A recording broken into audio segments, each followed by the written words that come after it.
Hi and welcome, a very warm welcome to Gold Grand Prix Osnabrück 2025 edition.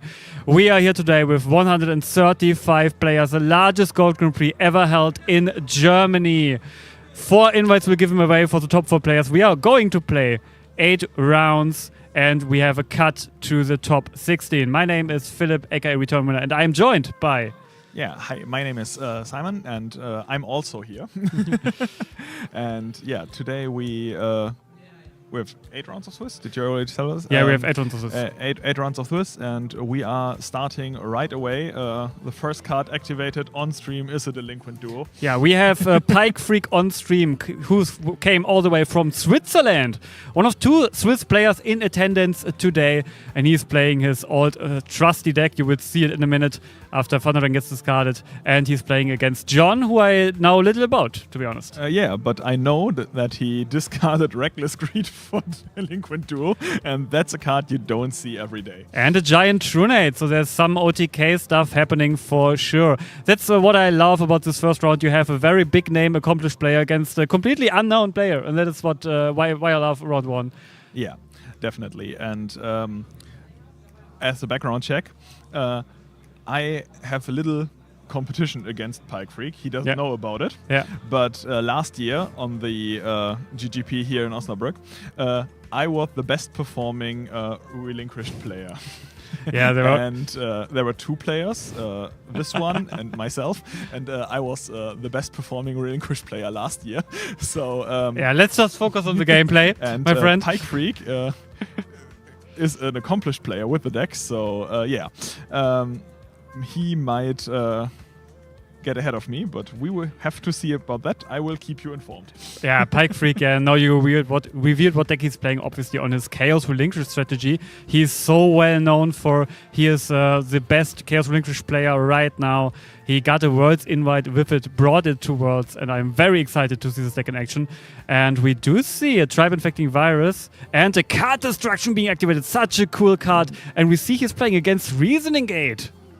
And Reasoning Gate is definitely a strategy that scares a lot of people because it's very explosive and has a lot of scary possibilities, but drawing into the Pot of Greed with your card destruction is obviously a good hit. Yeah, card destruction, incredibly powerful card in a Chaos Relinquished deck because you have so many cards in hand which you want to get rid of to draw into your real cards. Also, you get you go through your deck so fast, but it's kind of a gamble against Reasoning Gate because you can unbrick the hand of RGT, which you don't generally want to do. Also, I have to say, Reasoning Gate, quite a difficult matchup for Quish because it's not the fastest deck, and Reasoning Gate, as you all know, very, very explosive, can wipe you out in an instant. Let's see if John is able to do just that. I mean, I haven't seen all the cards that got discarded by the card destruction on Pikefreak's side, but there is a potential chaos play for his first turn now. And putting pressure on the Reasoning Gate is always a good thing to do. Yeah, also, if you would have a Chaos available, banishing a Light in the Dark monster is very crucial in that matchup, because that means if your opponent uses Dimension Fusion, we see Graceful Charity, the first Graceful Charity of plenty we see today. We saw every Trinity piece in existence on Pikefreak's side already. Yes, he had full Trinity turn 1. This is one way to start your Gold Grand Prix journey. We see both players laughing about it. They are friendly yet. But what I was about to say is, if you're being able to banish a Light and a Dark monster quickly to bring your Chaos monster to the field, then you have an answer against your opponent's Dimension Fusion, because you also get some monsters back. This is also why your early Chaos is very good in that matchup. Yes, and there is the Graveyard check, but I haven't seen a lot of monsters. We obviously know about the 3 Thunder Dragons in Grave, but I haven't seen another monster yet. Yeah, and there is a Dark. Sengan is a Dark monster, and also, I'm pretty sure that this is the second turn of the duel. Yes, we are going to the battle phase. So the Reasoning Gate player got to go first. This is also why normal summoning Tribe is a very good play in that situation, because it, like nullifies a set goats, or you even get some quick damage in. Both players are handing the life points here. I'm pretty sure both players are really, really nervous. Like round one, the jitters are there. This is like when I play round one, I'm nervous. Yeah, definitely. And we see 2 cards in the back and a Jar of Greed on the side of the Reasoning Gate player. His name is John. John. Okay, yeah. John. His name is John. John. John. Okay, we see John shuffling his cards. So he lost quite a few resources against the Delinquent duo. But the Reasoning Gate might need some cards to get going. But if they are going, it's very, very explosive. Pikefreak wasn't able to banish Light and Dark and bring a Chaos Monster, so Dimension Fusion would leave him very vulnerable. There are 2 backrow cards, which could be some life protection. Reasoning Gate is known for playing Giant Shunade in plenty of copies, but one was already get rid of. What do you think will be the next action here? I'm thinking about the kind of Reasoning deck we are. There obviously are a lot of... I think he just passed. Yeah. I think John just passed play, so Pike is now on the move again. There isn't even a back row. So he has definitely at least 1 Chaos available. So if there is some explosive thing he can play, he maybe can put Reasoning Gate under Dimension Fusion range, which would be crucial. We have 1 Dark Monster in grave, 3 Light Monsters in grave. So we have to think about how we get to our Chaos Monster. Yeah. We can summon 1. But 1 Chaos Monster in, I think, best case would be the Blackluster Soldier in this position, would only be... and that is 44, the first... And there's the Manju. First Manju of the day hitting the board. I love that card. I love the deck. There are 4 Chaos Relinquished here today. I did the decklist check earlier to confirm that. So, I hope this is not the last Manju we see. Giving away what Pike is playing. John probably didn't know about that before. And now we already have 3k damage on board, which is nothing to sneeze at. And a potential Blackluster Soldier would now put him under the Dimension Fusion threshold. But we just attack with our 3000 push. And you don't have to rush it. I mean, there's always the next turn, but every card could win the game now for John. I mean, you kind of have to rush it against Reasoning Gate, just because the deck is as dangerous as it is. But John doesn't seem to have much at his disposal, and there is Mystical Space Typhoon in the end phase, getting rid of Scapegoats. And now we have 3k damage on board already to only 4 life. And that is the Blackluster Soldier you were talking about. And that is game 1 for Pikefreak, Switzerland, taking a swift first game against John from Germany with Reasoning Gate. You love to see it. Definitely. Good start for Pikefreak. And now the interesting part comes into play. How do you prepare for either Reasoning Gate or like a Chaos deck in the Reasoning Gate? So I know in fact what Pikefreak is playing, and I know that there are some tools in the side deck which aren't necessarily primarily for Reasoning Gate, but are really effective against it. I don't want to spoil it. We probably will see it. And John already has a pretty good matchup here. I mean, I think you bought generally like you would side deck against Chaos Turbo, like bring on some Noblemans, maybe some Mind Controls. I don't know if Kaiku is an option he wants to bring in. We didn't see very much from his deck. We don't know what kind of Reasoning Gate build it is. It could be the Turbo variant, which Delinquent pioneered with very few monsters. Could be a more monster-heavy version like Svenny Boy piloted last year to victory.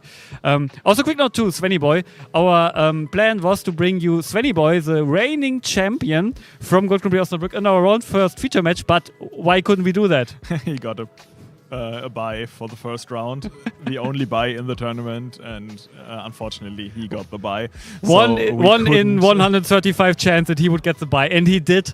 So we had to pivot and bring Pikefreak on, which is a very happy accident if you ask me, because I love seeing Pikefreak play. He's probably my most favorite player at the moment, and actually first time meeting him in real life. It's also the beauty of such events is there are so many players you talk to daily online, you play against hundreds of times online, and now you finally get to see them in person.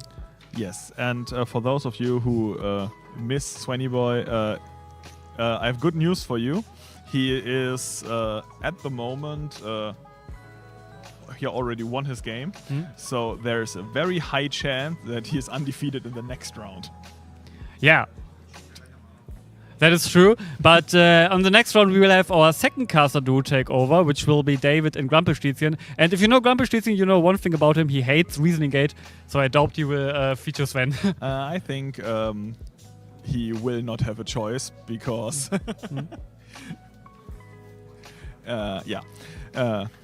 sometimes there is no choice. So. Okay. We are still here in Sighting. You're not missing anything while looking at our beautiful faces. Once again, we have 135 players today in attention. There are 2 Swiss players, one of them being on stream right now. There are also 3 Greeks here today, which you all know from online play. Nessa Poliata, Kotsos, and Geronimo are in attendance today. That's really cool that people from all over Europe are like traveling. Here, but to all the Italian goat enjoyers out there, we really appreciate you as well. And maybe the next German tournament, some of you will be there as well. After the very, very fire-looking transition, shoutouts to Amadeus, our recent graphic media designer who pretty much designed everything you see here. He did an amazing job, and it's his birthday today, so all his work done in preparation for this day. This is amazing. We are going to game 2 now, and John again starting us off, hoping for a better hand. And I mean, not necessarily an explosive start, because Reasoning Gate likes to not do much on turn 1. Yeah, definitely. If you can't attack, you can't win, and Reasoning Gate likes to win, so yeah. And we still don't know what kind of Reasoning deck it is. It's always a gamble, like... Are there other, like, we talked about the few monsters? Wait, I see something. John actually let Pike... No, John just passed. John just passed, and we see Azura, which is one of the side deck options we have against Reasoning Gate, because it can clear out goats. And we have First Blood being dealt. John shaking his head. He's slightly disappointed with the way it is going, but maybe he has the OTK potential in hand. I'm very curious to see. We have one back row, and there's the downside of Azura. It goes back to hand. No protection for him. But you get it back next turn. Yeah, but do you have a next turn? That's always the question you have to ask yourself against Reasoning Gate. John making it a bit easier for Pi, giving him that sweet 1k life point boost. But upside very necessary to play in Reasoning Gate, because you want that maximum of consistency. Definitely. The more cards you draw, the less likely you are to brick. And that's always the game plan for almost every deck, but Reasoning Gate especially. Yeah. So John is now in the tank, so he probably at least has some options available. What will he choose to do here, and what kind of Reasoning Gate will it be? That's so exciting. Like it could be like every month. I saw some very wild lists, checking the lists today. Yeah, and there are a lot of monsters you can't normal summon that go straight to the graveyard. So there are like a few water monsters like Aqua Spirit and Fenrir. Obviously, the Gigantis and the Rock Spirit are options. Oh, Heavy Storm is the start for much to come, probably. And I saw a limited removal in hand. And there's a Fusilier, so it's a Machine Gate build. Maybe inspired by Escaroda, piloting it to a top 4, to a top 8 finish last year. And there we see, what card do we see, Simon? Yeah, it's the Last Warrior from Another Planet. It has a lingering effect that neither player can do basically anything. Can summon. No player can summon monsters. That's what Last Warrior says. I thought it says you can't play Yu-Gi-Oh! No.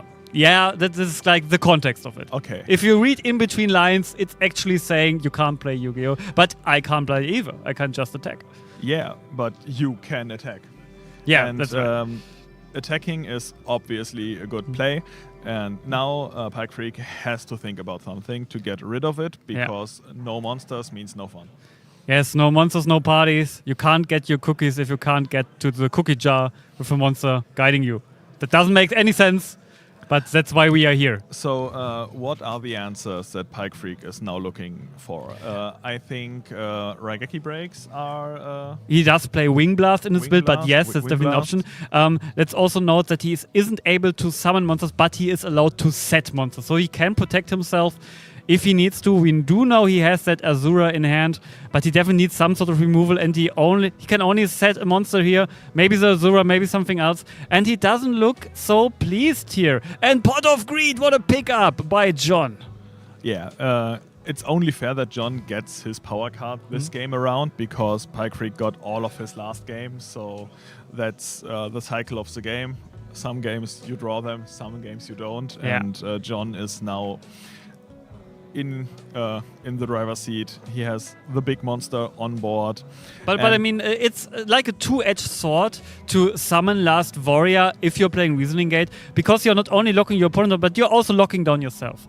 And you force yourself to a very slow play style, while you otherwise would play a very fast, aggressive style, which John now can't do. So this is giving Pike plenty of time to find an answer. And we did see an attack here, and Pike contemplating maybe Wing Blast, maybe Mirror Force. What do you think? Yeah, something you have to do something at this point. The question is, do you maybe want your monster engrave? Yeah, I mean, getting a Light or Dark engrave could be useful, but only if you get rid of that Last Warrior. Obviously, Last Warrior is kind of a problem. That's why people play it. Yeah. And what are the options for John now? How does he maybe get rid of his Last Warrior? Quick note for our operator listening: Pike is actually up 1-0. Okay. So Pike is actually up 1-0. We can't fix that right now. We will be able to fix that like in future rounds. Bear with us. It's the first round. We still have to. Yeah, right. Chat is helping out. That's very good. Okay, perfect. What are the options for John now to maybe prepare his game shot? What are his options to get rid of his And we do see the Wing Blast. I mean, his option would have been to potentially tribute set something over the Last Warrior, which is possible. You can't tribute some, but you can tribute set. But Pike also discarding a Chaos Sock, so he now has Dark prepared, and we know he's holding onto the Azura. Swords being activated, and no, Manju will not trigger because it wasn't flip summoned. The set Manju here from Pike, doesn't get the search. And John now saying, okay. And Breaker is a pretty strong card here. Thundering gets discarded. Light Dark is available. No, Pikefreak again sitting in the driver's seat. John can't get his foot on the ground in this match. Yeah, every time he thinks he has an edge, Pikefreak has something in store to answer it. And now Breaker is a big guy. He used his counter to pop the swords, but 1600 is dangerous, and we thought that the 3000 attack swing is dangerous for a Reasoning deck. We now know that there are machine monsters in there. We don't know if the Last Warrior is just a tech he boards in, or if it is like his main stick of the game. But we now have to assume it's a machine strategy. Yeah, we saw the limiter in hand, so it's definitely a machine gate. And Pike getting in some sweet 3000 damage here. But also, if we assume John is on machine gate, he won't be playing Dimension Fusion, because that card is not played there. And Pike has nothing else, so it's looking dire for John, but he has still a lot of resources in hand, and maybe he can just put it away here and force a game free, which is always possible with that kind of aggressive strategy here. Yeah, there's always a limit to be removed if you play machines, and that limit should be the goal for John. Yeah. Exceeding expectations, removing your limit, special summoning those machine monsters from your deck. But if you don't draw Reasoning, it's really hard to get this deck going. Is this a TED Talk or a Yu-Gi-Oh! Stream? Such motivational words here, but they are very true. And we do see a Cyberstein, which can't pay for this effect because John got down so low. But Monster Gate is followed up by we see Reckless Gate, Limit Removal, Monster Gate, Megamorph, Brain Control, and finally the Jinzo. And despite Cyberstein has Cyber in name, but it's a rock, right? Cyberstein is indeed a rock, if I'm not mistaken. It's a fake machine, like Breaker is a fake warrior, Cyberstein. Is it a machine? I don't know, honestly. We do see limiter here. I think it's a machine, actually. Is it a machine? Okay, Jinzo is now at 4,800 attack. And that's the second limiter in that game. We just told you, Jinzo now on 9,600 attack points. Having to do some quick maths here in my head. And this is enough to take over Manju for game. This is how fast it can go. This is why you play Reasoning Gate or Machine Gate. Because the options are as good as they are here. What a game from John. Yeah, and like I told you, if there is a limit, it can be removed, and hitting the Jinzo was actually just game. I mean, we also now got a lot of extra information about John's deck. He is indeed playing free copies, full free copies of Limited Removal, because we saw him mill one. And he had the other two in hand. So, and this is probably the worst matchup Pike could have had here in round one.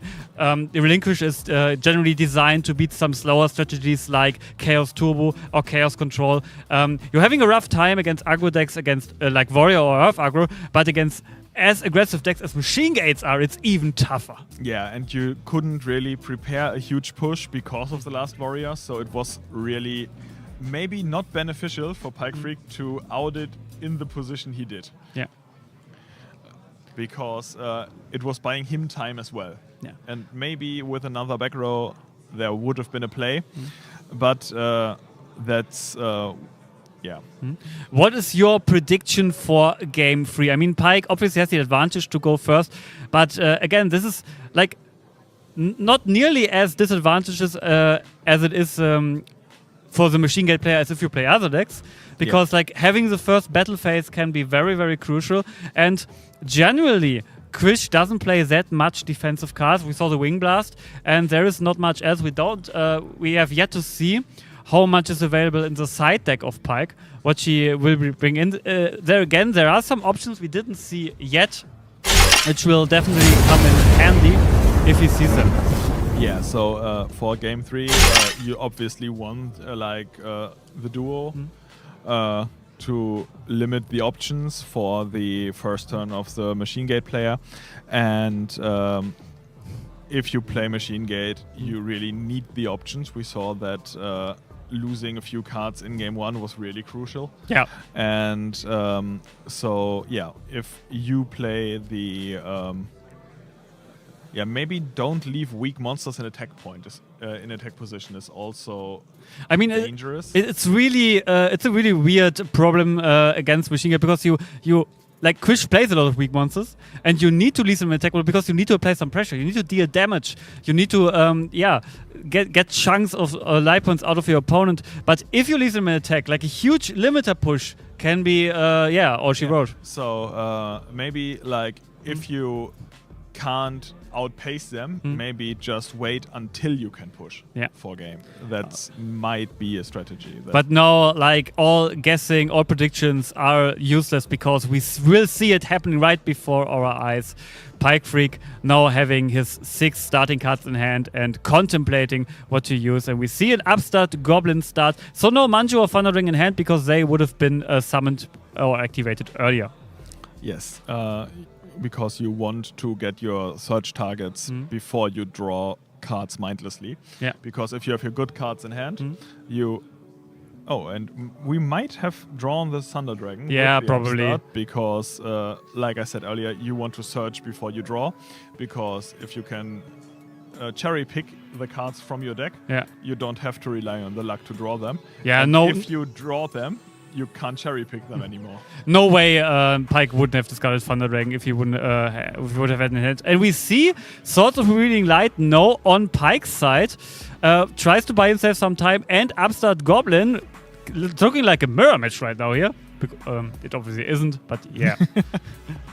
Yeah, and the 1,000 life points might be a saving grace. You always have to contemplate your damage. And Pot of Greed again on John's side. It's wow. And drawing 2 cards is the opposite of losing 2 cards. It's very good for your deck. Definitely. Not very bad. So activating Pot of Greed always feels good. And now he is up and he has options. He looks like he has options. But he doesn't seem to have an option to remove swords, or he doesn't want to yet because he only sets 2 back row cards, relying on some protection and potentially waiting again for a game shot. Here, swords are ticking to 1 and Pike is entering his turn.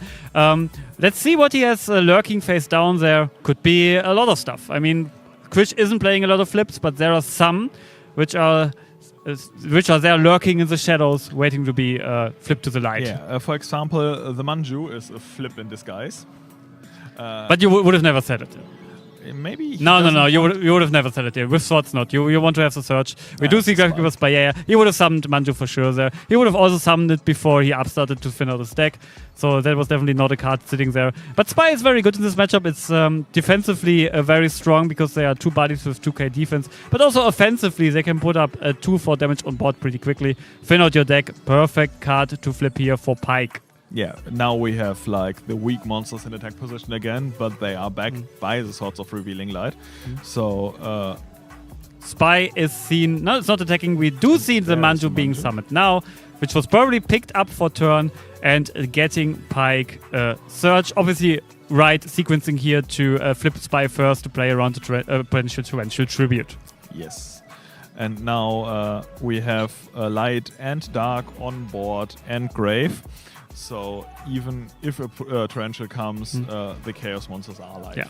Manju is attacking right into the scapegoats of John, and Pike is destroying. He's thinking about it. You could attack all of them, but one to keep your aggression on, to leave your opponent little to work with, but also against Reasoning Gate and also Machine Gate. It may be better to just leave that 4 tokens on field to clog the field, to don't give your opponent to flood their field to OTK you next turn. If there is no Monster Gate in hand, it's really tough to get rid of your own Scapegoat tokens, and they are no machine monsters, so limiter removal can't get rid of them either. Yeah.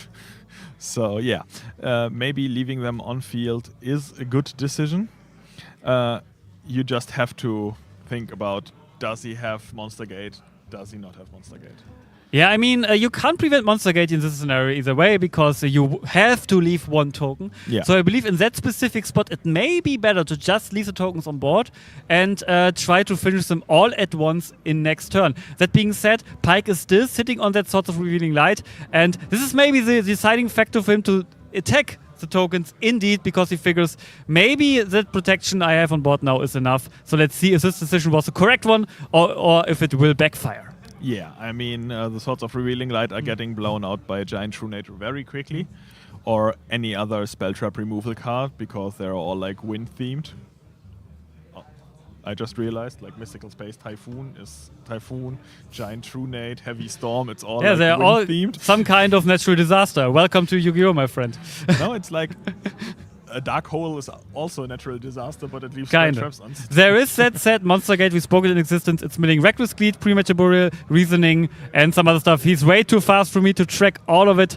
Oh, and he's leaning back, spell after trap after spell after trap. There's no monster. And there is that D-Mog. Best possible hit. Has all the juice in the world in the graveyard. Do you want to draw more cards, or do you cherry pick your game-winning card now? It basically all depends on what John has in hand here. D-Mog, obviously the only non-machine monster which finds its way into a machine deck, gate deck, because it's just that good. And Pike is still laughing, and that's what I love about Pike. He's such a cheerful dude, and you can sack him unbelievably. He will still give you the hand after, and wishes you a good game. But will it be a good game? I mean, you have I lost track where the deck was, where the graveyard is, and what his hand is. So much is happening. It's like... also, something you have to keep in mind is John is on 9k life points, so a Cyberstein could be devastating here. Definitely. Cyberstein is a card, and but how do you get to your Cyberstein? I mean, you just hard draw it and normal summon it, I guess. Yeah, that's always a possibility. Just have it. You could also look for Reasoning or Monster Gate, and we do find Brain Control. So this gives me, I think this might be over here. This is looking like a game push to come. I don't know if Pike is running Kuribos. He might need them, or he will go down early. And he is John is activating Brain right away. taking control of the biggest monster on Pike's field, which is the mighty 1,400 attack point, Manju of the 10,000 hands. Yeah, and I also would decide to go for Manju. Oh, there's the second gate, and he is tributing that Manju, and he is finding a Fusilia, which is now on his full original 2,800 attack points, and now like 1 or 2 limiter, and this match is as good as over. But John still needs to get rid of that sort of revealing light. If he isn't able to do so, yeah. Also, big shoutouts to our operators here who just get the match standings fixed. We are now at 1-1, which you also see on your screen. And there's that heavy storm. But do we see limiter? We are no limiter. Okay, so Pike gets to see another turn. This could be huge for him. I believe in his head he was already giving his goodbyes, but he's still very, very much in there. He's losing his 2 spies, but now John committed a lot to the field. Yeah, and if John has no back row, he has a board that's losing to Blackluster Soldier. Yeah, he's losing to... that bot is losing to a lot of stuff, like Snatch Steal's also devastating here. And, yeah. And even a Relinquished play could be huge. And we do see the second Manju. So we will see the first ritual summon of a Relinquished card. Pegasus' Ace monster will do some really good work here for Pikefreak. There is the Black Illusion ritual added to hand. And this also outs both monsters because you can just crash Relinquish into it and get rid of them both at once. Yes. Relinquished now can show off his strength, but how do we summon it? Do we keep the 1400 buddy on board? Do we summon him with something in hand? I mean, you for sure also have a chaos play in combination.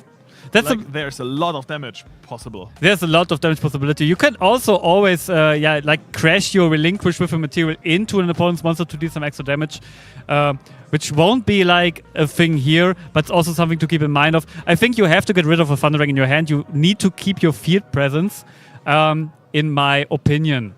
Yeah, but you also leave a weak monster again. I mean, you will leave the Relinquish on field anyway, which is on 0 ATK if you crash. Yeah, if you crash, but if you got a chaos play and a suck, you have a big monster. Yeah, that's true. That's something to think about. And now Pike is thinking about what to inhale here with his Relinquished. Relinquished obviously being the smaller version of the 1,000 Ice Restrict we all know, love, and hate at the same time. It has almost the same effect. It gets to suck 1 monster of your opponent in, gains the ATK and defense points, and if it would be destroyed by a battle, this material will be destroyed instead, and your opponent takes the battle damage you takes from that battle as well. But instead, like 1,000 Ice Restrict also has a restriction, that's said in the name, that no other monster can't attack or change positions. This is not the case with Relinquished. And that gives you, as a player who summons Relinquished, a lot of offensive options, because you can still attack.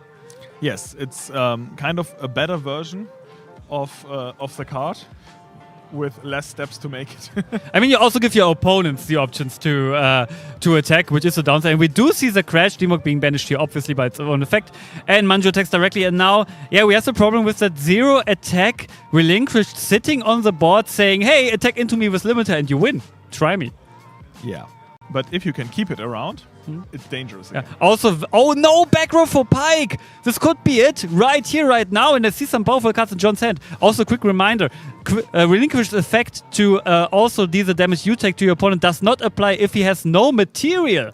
So John doesn't have to fear some recoil from his own attack here.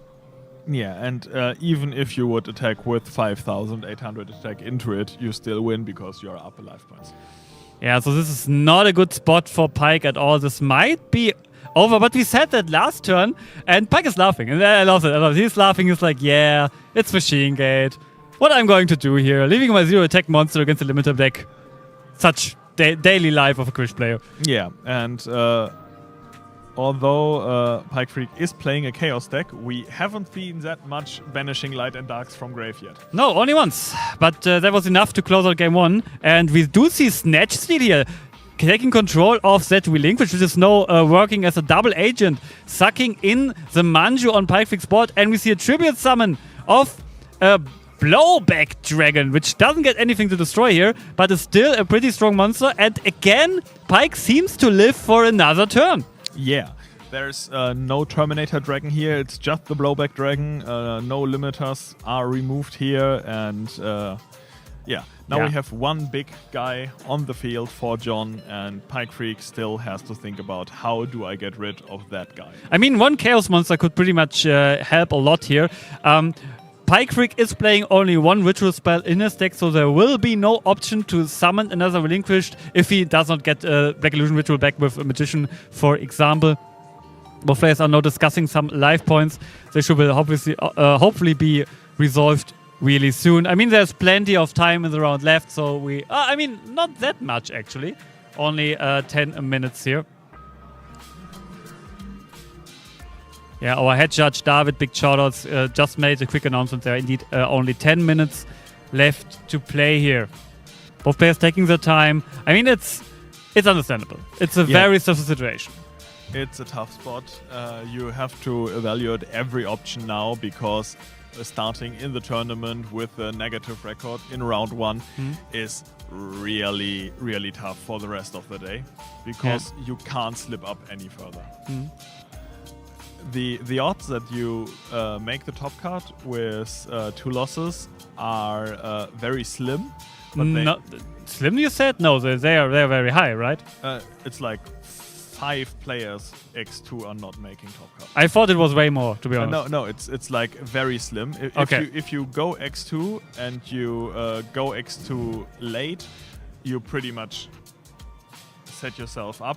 But if you lose the first round and have the expectation to go into the top card, so you want to get your losses late. So early losses. I mean, one early loss doesn't do anything. Of course. If you only lose once, it's you always top. Yeah. But if you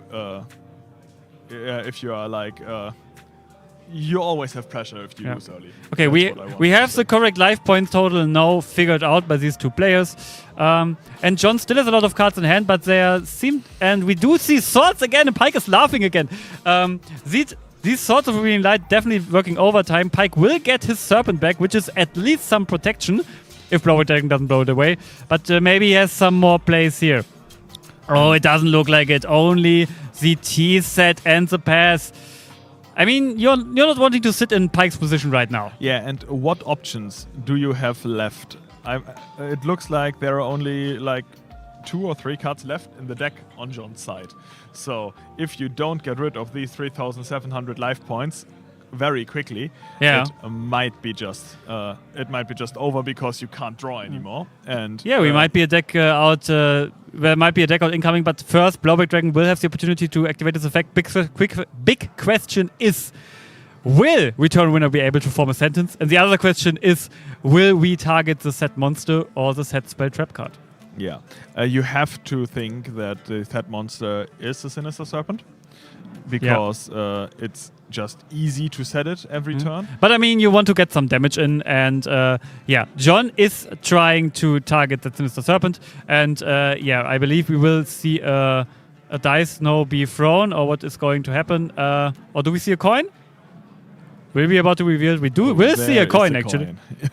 There's a coin, actually. I love doing coins. it old school here, and the coin being flipped, and I unfortunately can't see it, but we will see it very, very soon. Okay, so the third coin flip has to decide will the monster be destroyed or not. It doesn't look like it. It doesn't look like it. Pike gets away with it here, and we see the Fusilier, now the smaller one with 1/4 attack, being summoned. And I think now you have to attack with Fusilier, because you kind of assume that is just a Serpent, and you want to get in big damage here. And that's exactly what is about to happen here. Fusilier attacks, and it is indeed not the Serpent, but the Sangan. And now Sangan has to do heavy lifting. Yeah, some searching. What is left in the deck that you can get with Sangan? I mean, you already got the Serpent. Yeah. You already got your Spice. Yeah. You already got your Manjus. There's nothing left to search with your Manjus. I mean, there's Magician, which can get back Black Illusion. You could have also get back Tsukuyomi, which would have been a set monster to stall a bit. Yeah, possibly. Fair. And now Blowback attacks, and thus Pike has no response to the attack. This is not looking good for Pike. I mean, we don't see a limiter, so he's still hanging on here on a threat. But 1,400 life points is not a range you want to be against Machine Gate at all. I mean, having below 9,000 life points isn't the range of life points you want to be in against Machine Gate. Yeah. But yeah, now you have to think about what do you want back with your Magician that you searched. Yeah. Magician is now a set option, but you don't have to activate it. And do you have a card to get past the next turn? Yeah, and it doesn't really look like it. I believe it may be just over here. I mean, oh, now we see there are like 3 cards left. So yeah, but there's Giant Trunade, no back row, and this should be it.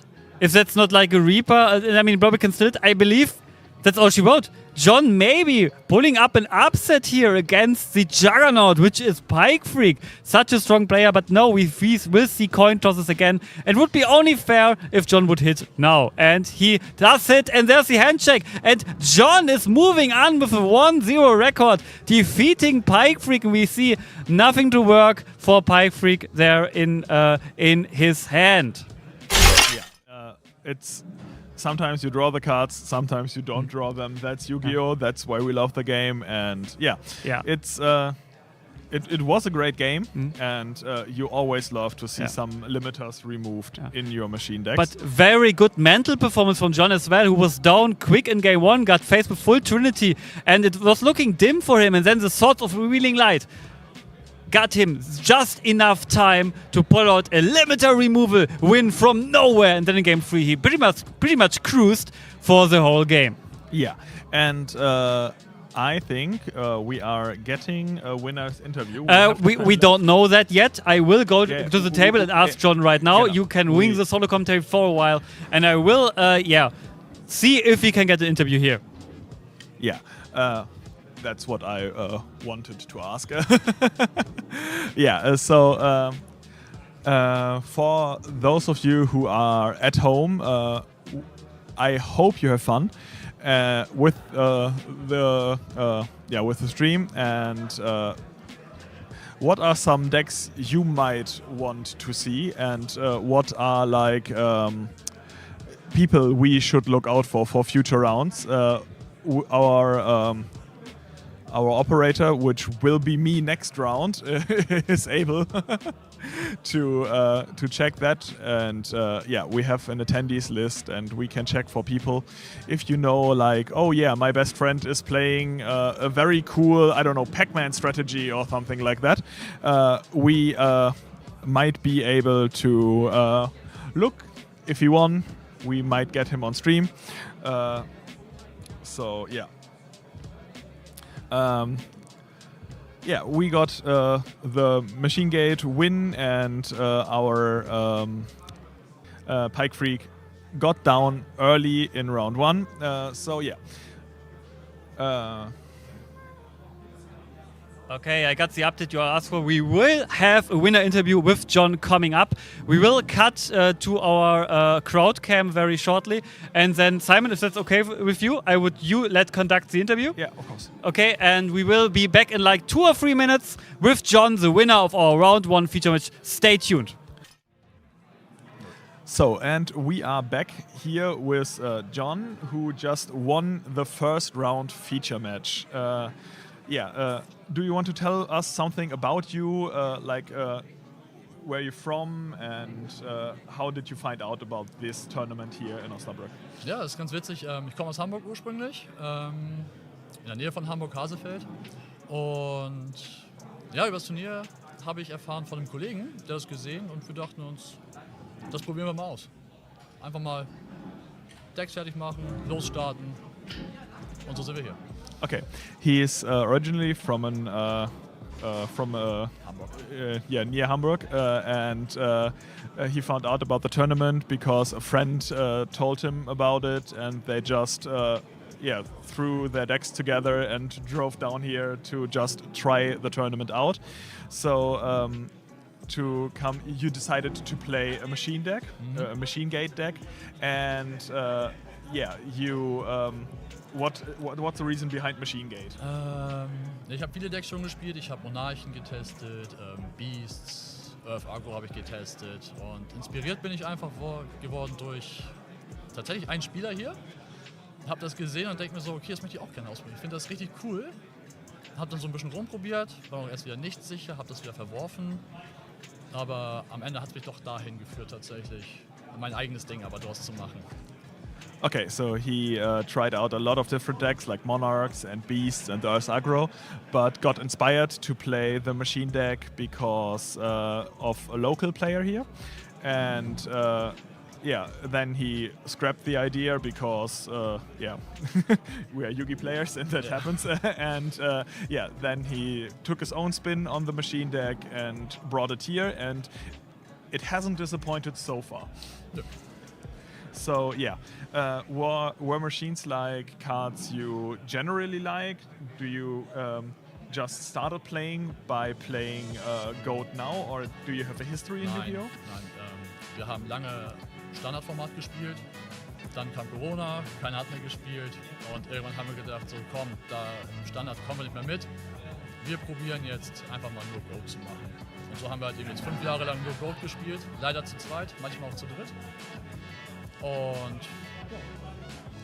yeah, so he is an advanced player, and the COVID break was like his stop in playing advanced, and then yeah, he decided to now we play Goat, and for 5 years he now played Goat with his local community of 2 or 3 people, and that's the charm of the game, I believe. So, and now we have a tournament where you can drive and play against like Pikefreak out of Switzerland, which is like a household name, and you just beat him in the first round of the tournament. So yeah, that's cool. What were your expectations of the tournament for today? Ich dachte erstmal so, bin ziemlich nervös gewesen auf jeden Fall. Bin ein bisschen mit so einem mulmigen Gefühl her, so viele Leute, die definitiv ordentlich was können, was ich noch nicht hatte, außer halt meinen einen Kollegen. Aber ich habe versucht, das einfach auszublenden, einfach zu machen, viel geprobt und dann einfach rein, ohne nachzudenken. So yeah. He was a little bit nervous because there are a lot of good players here today in attendance, and one of them was his first round opponent, and yeah, he hasn't had that much practice against really good players, and I mean, it showed that it was enough practice, but yeah. So yeah, it was just okay, let's feel, are we comfortable, and yeah, let's see from there. So did you have any goals for today, or was it just like, okay, first tournament I'm looking, and eventual tournaments in the future I take more serious? Or is it now that you're up a game and you're in the winner's side, it's like go and win the whole thing? Also im besten Fall möchte ich den ersten Platz machen. Okay, yeah, that's the goal. Und Spaß haben. Having fun and winning the whole thing are definitely things I'm rooting for you. It's yeah, thanks for the interview, and good luck for the next rounds. May the reasoning be with you, and remove all limits from your machines. Ja, ich danke dir.